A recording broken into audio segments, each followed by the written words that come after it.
Hello class, these are our notes for illustrative math, sections 214 and 215.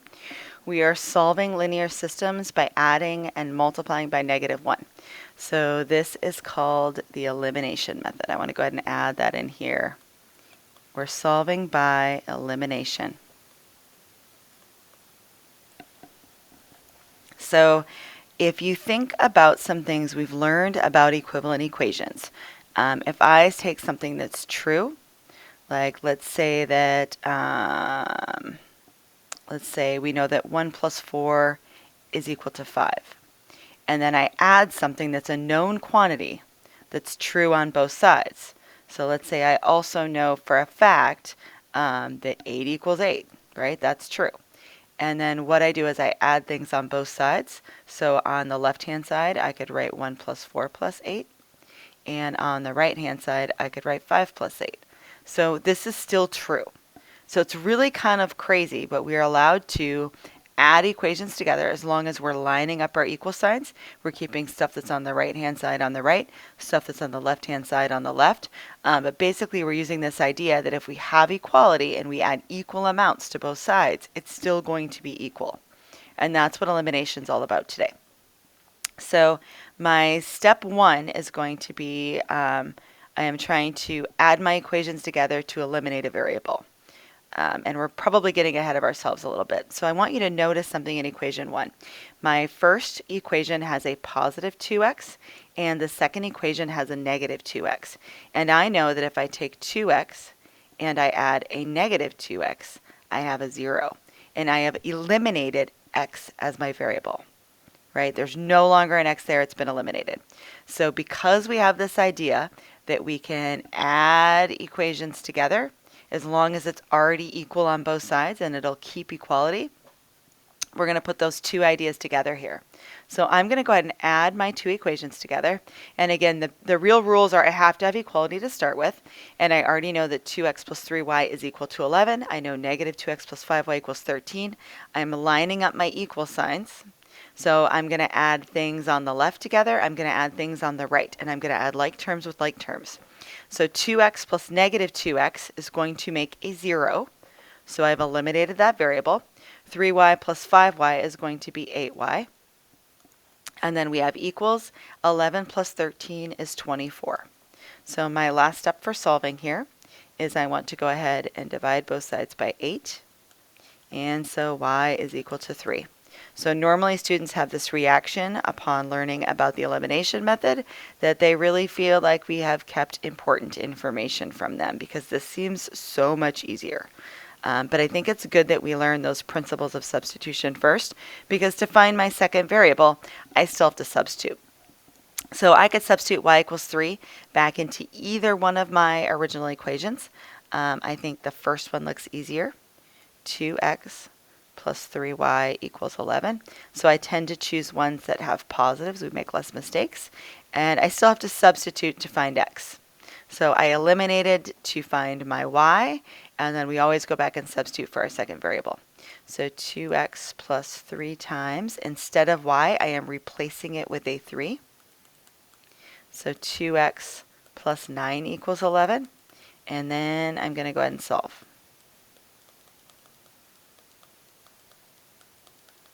So if I wanted to check my answer, I could easily check it in both equations. So if I check it in the first one, 2 times 1 plus 3 times 3, does that equal 11? Yes, it does. 2 plus 9 equals 11. Check. Does it work in the second one?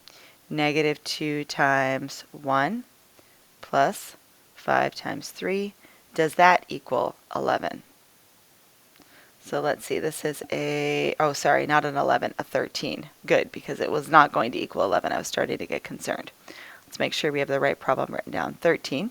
So negative 2 plus 15, does that equal 13? Yes, 13 does equal 13. All set. So that's how I do an equation check. I would just have to check the answer, check my solution in both. So remember, when we have a solution to a system, it has to be a solution for each of those equations. So on my second one, I no longer have some variables that will easily eliminate. Here I had the positive 2x, negative 2x. So on this one, I noticed that there's a 3y and another 3y, but they're both positive. So what we can do is we can rewrite equations so we have a negative 3y and a positive 3y. That means we're going to multiply an equation by negative 1. And I usually like to pick the one that already has a negative because a negative times a negative would turn it positive, and I think that makes things easier. So I'm going to leave my first equation the way it is. I'm going to leave equation 1 the way it is. 4x plus 3y equals 2. And then the second equation I'm going to multiply by a negative 1. So that means my 5x is negative. My 3y will be negative, so I'm going to write minus 3y. You could also write plus negative. And then my negative 2 times a negative 1 would be a positive 2. So now that we have everything the way we want it to, and we can add these together and eliminate a variable again. 3y minus 3y is going to be a 0. We will eliminate y. So let's go ahead and add. So 4x and negative 5x is a negative 1x. Then my y's are going to make a 0. And then 2 plus 2 is 4. I want to divide both sides by negative 1. And so my x is equal to negative 4. So to find my second variable, I always go back and substitute. So I'm going to substitute into the first equation. It says 4x plus 3y equals 2. And I'm going to substitute negative 4 in for my x. So 4 times negative 4 plus 3y equals 2. Negative 16 plus 3y equals 2. Let's add 16 on both sides. So I'm showing all of my work steps. You can too. Last step, divide by 3. Y is equal to 6. So my solution is negative 4, 6. So let's make sure we're writing those answers as ordered pairs, because we want to remember this ordered pair would be that point of intersection of the graphs of those lines. So that's really what we're finding. The point that is a solution to both is going to be where they intersect. So for problem 3, I have an issue. The first one is xy equals number. The second one does not look like that. So my first step is going to be rewriting that second equation, and I'm going to do that by subtracting 3x on both sides. So I'll write down my first one that I didn't touch. 8x minus 4y equals negative 4. Some of you might have kind of an interesting idea about this equation. You're welcome to come and talk to your teacher just for some clarification, because it might not be necessary to rearrange. You might be someone that just has some interesting ideas about that. So we have a negative 3x, we have a positive 4y. I want to write the x part first so it lines up. So negative 3x plus 4y. The 4y was positive, so I write plus, and then equals 14. So now after I've rearranged it, again, I have a negative 4y, positive 4y. Easy peasy, go ahead and add them together. 8x, negative 3x is a 5x. 14 and negative 4 is 10. Divide both sides by 5. So that x is equal to 2. And then we're going to go back and find our y. I kind of like the second one. 4y equals 3x plus 14. So remember, when I go back and substitute for my second equation, I have lots of options. I could use my first equation. I could use my second one.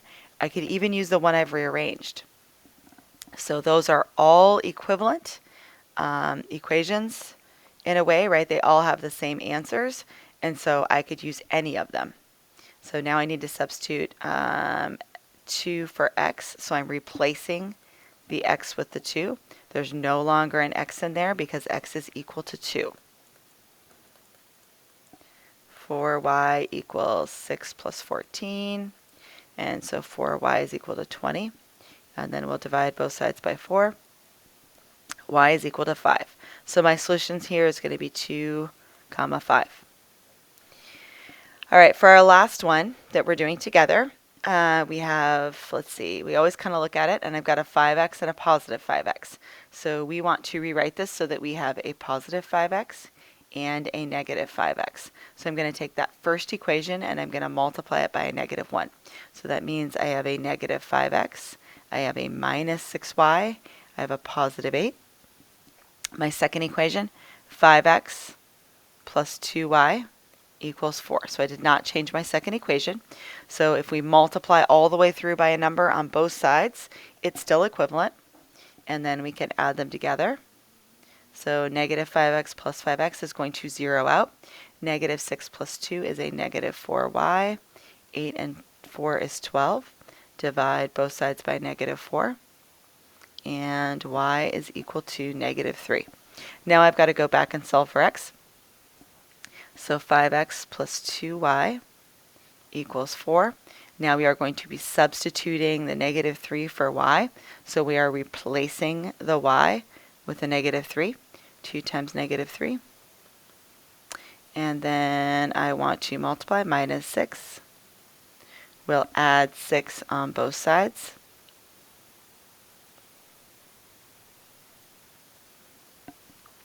And so I'm running out of room here. 5x is equal to 10. Last step is we're going to divide both sides by 5. And so x is equal to 2. So my final solution here is 2 comma negative 3. So this is all about elimination today. So for elimination, remember, we are trying to add our equations together basically and eliminate a variable. So sometimes we have, like on the first one, we have a 2x and a negative 2x already, so it's all set up and we can add right away. Sometimes, like on the second one, we had to first multiply an equation by a negative 1 and kind of force it to have a plus 3y minus 3y. So as always, if you need help, please make sure that you ask for it.